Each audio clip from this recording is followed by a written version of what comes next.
Hello, good evening. It's Roy Sheneman, CEO and founder of Tier1Coaching.org, and I want to thank you for joining me tonight for tonight's tip on helping to get a job and something a series that we're calling Interviews Made Easy.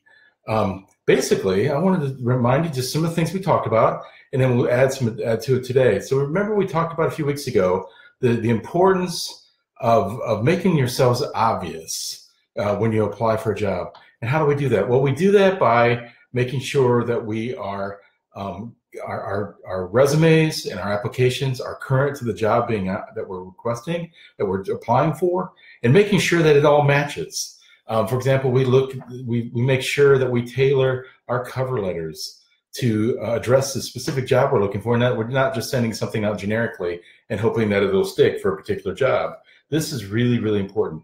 Also, we talked about how that often the first person to see our resume is not a person at all. It's just a computer. So we want to make sure that we're using the keywords necessary to kind of get past that and hopefully get to a human looking at it, and ultimately to a hiring manager for a possible interview.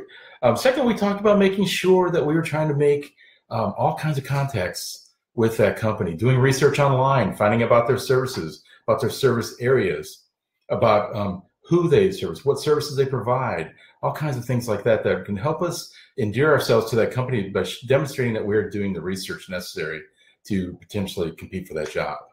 Next, we talked about the fact that if you're online and have a LinkedIn page, and or if you you produce that resume that is not written in stone, and that you really need to tweak each of those items for each particular job you're looking for, making sure that if you're approaching different industries, that you're addressing them specifically in the language that you're using with each of those job applications. So that's really, really important. And tonight, I want to talk to you about something that's really important.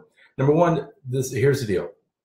The last thing you want to be, in your effort to become professional, in your effort to demonstrate that you know what you're talking about, in your effort to demonstrate that you have done a research on the company and so forth, so on and so forth, you want to make sure that you're not boring.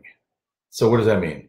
That means specifically that you're not filling your applications and your resumes and even your conversation with cliches and buzzwords that are known to that industry. If overdoing all that makes you boring, it makes you a cookie cutter, it just demonstrates that you memorize the top questions that are going to be asked in an interview. While that's helpful to a degree, it can make you come across looking like you're canned and that you're not genuine at all, that you're putting on a show. So what you want to do is you kind of want to balance that. You need a certain amount of that, and that's fine up to a point. But then you want to make sure that you give yourself the freedom to be yourself, to be endearing, to be somebody that's going to be memorable. And you're talking about yourself and your skills and what you have to offer and all those kinds of things to your potential employer. It's really, really important, because when you're being interviewed, you don't know if you're one of 4 being interviewed, or maybe you're one of 100 being interviewed for a specific position. Whichever it is, it doesn't really matter. The point is you want to make sure that you've done everything you can do to stand out, that you're somebody that they'll remember, that the hiring manager will remember when he's sitting down, weighing the pros and cons of hiring various candidates.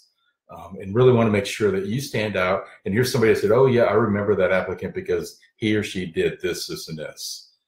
Rather than, oh yeah, they were just like, they're all the same because everybody uses the same buzzwords, everybody uses the same cliches, everybody answered the questions in a predictable manner. Instead, take the time to develop your answers, to think through what are common questions you might be asked, which we can delve into later. But you want to make sure that no matter what you do, you are coming across in a genuine and endearing manner. It's something that will help you become memorable. And remember, the person who's memorable is often, if not almost always, the one who gets the job because they stood out. Something about them was different. And that's what you want to do. You need to differentiate yourself from the crowd. And again, you have no idea if that crowd is 4 or 5 people or 2 people or 300. You just don't know. So the point is you've got to do everything in your power to make sure that you stand out. You do that by following the tips that we discussed here today and we've been discussing for the last several weeks. So anyway, this is Roy Sheneman from Tier1Coaching.org. I invite you to take a look at my website. See, there's some information there that'd be of interest to you. I invite you to consider taking part in an upcoming program we're calling Interviews Made Easy, where we dive a lot deeper than what we are today into this very important subject. And the subject is helping you get that next job, whether that's a first job or whether that is a career change, 30 years down the road.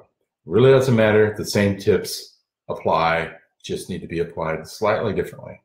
And again, this is Roy Schoeneman, CEO and founder of Tier 1 Coaching and Training. I thank you so much for your time, and you have a great evening. Bye-bye.